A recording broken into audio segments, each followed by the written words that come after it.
ah, prutas na rambutan. Ito ay mamula-mula, pero ito ilang araw nang napitas. Pero ito mabuting kainit, wala ng dakta, hindi na maasma ang mga ngain. At bagong pitas, sariwa, madakta, ay nakakasma naman kung kainin. Pero ang lamang puti nito ay mabuti sa mata, pagpalinaw ng ating mga mata.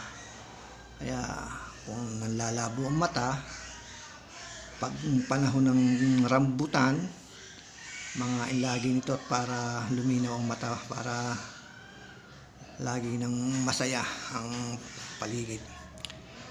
Ganito ang rambutan, may benepisyo ito sa ating mata na dapat nating pag-ingatan ng ating mata, na siyang ating paningin sa ating kapaligiran.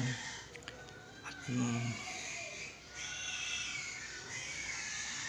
para tayo makakita ng magagandang tanawin.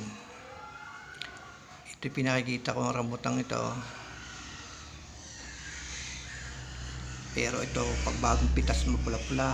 Pero ito ay 3 araw nang napitas. Yan, ganyan. Pero itong kasarapang kainin. Ito mabuting kainin, wala nang dakta. Sana sa mga manunood, garto po ang rambutan. Tataka kayo kung bakit ang ito na, kasi 3 araw na ito, itong kasarapat ng kainin, walang daktang.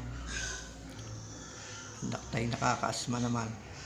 Pero kung ito ang layunin, ang matay mapalinaw, mabuti ito lagi ang ating kinakain araw-araw kung panahon ng tagrambutan.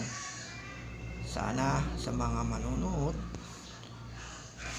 ang rambutan ay pahalagahan pag panahon, upang laging maganda ang ating paningin sa kapaligiran. Nakikita natin maganda, malinaw ang ating paningin. Sana sa mga manunood,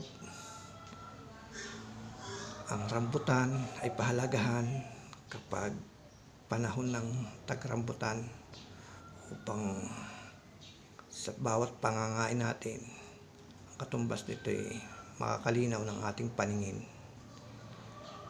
Magandang umaga po. Isang comment lang, masaya na po ako. Good morning for watching. Thank you.